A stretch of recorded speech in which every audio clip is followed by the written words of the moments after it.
ओम शांति। 16 अक्टूबर 2023 की साकार मुरली से होमवर्क। आज की मुरली से हम लक्ष्य लेंगे, श्री श्री की श्रीमत पर चल श्रेष्ठ बनने का पुरुषार्थ करना है। जितना श्रेष्ठ बनेंगे उतना ही सूर्यवंशी राजधानी में आ सकेंगे। तो आज की मुरली में श्री श्री शिव बाबा की श्रेष्ठ मत है, मेरी याद में रहो। आज सारी मुरली याद के ऊपर है। याद की भिन्न भिन्न युक्तियाँ बाबा ने बताई हैं। इन युक्तियों को आज सारा दिन बुद्धि में रखना है।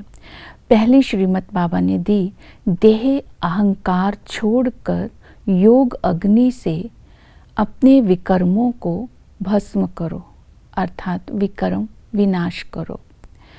देह अभिमान छोड़ने के लिए दो विधियां बताई। बेहद का सन्यासी बनना है, दूसरा जीते जी मरकर बाप पर बलिहार जाना है। बेहद का सन्यासी बनना अर्थात बाबा ने कहा सारी दुनिया को बुद्धि से संन्यास करना है। सारी दुनिया का बुद्धि से संन्यास करना ही बेहद का संन्यास है। तब ही शांति धाम और सुख धाम को याद कर सकते हैं। और जितना ही शांति धाम और सुख धाम की याद में रहेंगे उतना दुख धाम को भूलते जाएंगे। दूसरी विधि बताई, जीते जी मरना। जीते जी मरना अर्थात बाप पर बलिहार जाना। तो ये स्मृति में रहे, मेरा तो एक शिव बाबा, दूसरा ना कोई।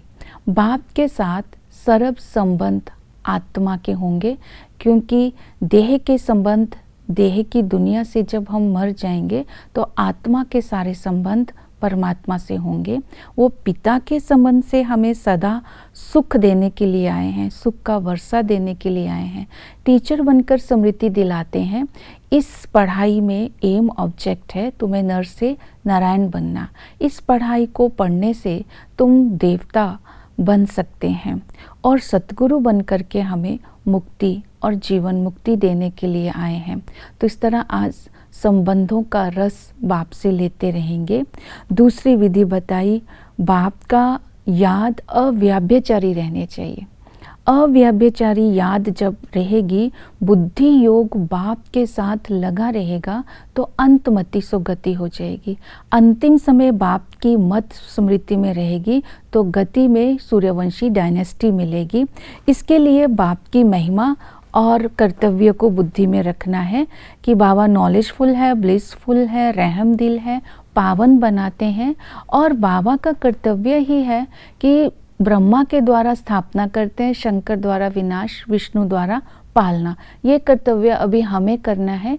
ब्रह्मा की तरह अपने अंदर संस्कारों को लाना है और अपने अंदर से विकारों का विनाश करना है और दैवी गुणों की पालना करनी है।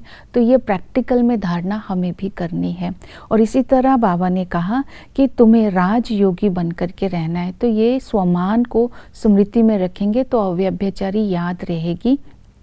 बाप के संग से मैं आत्मा आदि देव आदि देवी के साथ बैठ तपस्या कर रही हूँ। स्वराज्य की स्थापना अर्थ अथक होकर और अपने निर्माण चित्त बनकर, जागती ज्योत बनकर विश्व का कल्याण कर रही हूँ। तब ही हम स्वराज्य की स्थापना करेंगे और सूर्यवंशी में आएंगे। फिर बाबा ने कहा कि तुम्हें सारा दिन चक्र को, ड्रामा के राज को बुद्धि में रख स्वदर्शन चक्रधारी बनना है। तो स्वदर्शन चक्र अगर हम बुद्धि में फिराते रहेंगे तो त्रिकालदर्शी भी बन जाएंगे। कि बाबा ने इस समय हमें तीनों आदि मध्य अंत का ज्ञान बताया है, शांति धाम, सुख धाम और दुख धाम। शांति धाम में हम आत्माएं रहती हैं, तभी तो मनुष्य शांति धाम को याद करते हैं, मुक्ति को याद करते हैं। हमें इस नशे में रहना है कि हम वहाँ शांति धाम में बाप के साथ रहते हैं और फिर हम सुख धाम में आते हैं।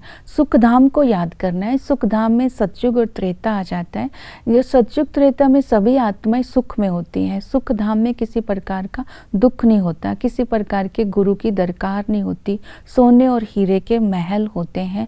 वहाँ पर बाबा ने कहा इस संगम की प्रालब्ध है जो हम 21 पीढ़ी वहाँ भोगते हैं। तो ज्ञान की प्रारब्ध होती है सतयुग त्रेता, वहाँ 16 कला संपूर्ण निर्विकारी होते हैं। जब त्रेता में होते हैं तो राम सीता का राज्य होता है, सतयुग में लक्ष्मी नारायण का होता है, लेकिन दोनों में ही कोई विकार नहीं होता, कोई भी पतित नहीं होता है। द्वापर और कलयुग में आते ही अव्यभिचारी भक्ति स्टार्ट हो जाती है, भ्रष्टाचारी बन जाते हैं, लड़ाई झगड़े शुरू हो जाते हैं, अनेक धर्म हो जाते हैं। सतयुग त्रेता में एक ही धर्म रहता है।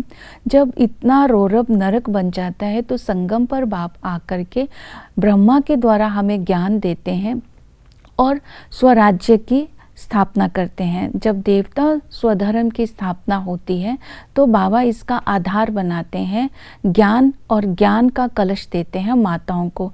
तो इसलिए गायन है कि अमृत छोड़ विष काहे को खाए। बाबा कहते हैं कि अभी ये ज्ञान अमृत पियो और विकारों के विष को छोड़ दो, और माताओं और कन्याओं का रिगार्ड रखो, मान रखो, तब हमारे स्वर्ग की स्थापना होगी। तो इस तरह आज याद की भिन्न भिन्न विधियों को अपनाकर बाबा की याद में रहकर सूर्यवंशी डायनेस्टी में आने का पुरुषार्थ करना है। ओम शांति।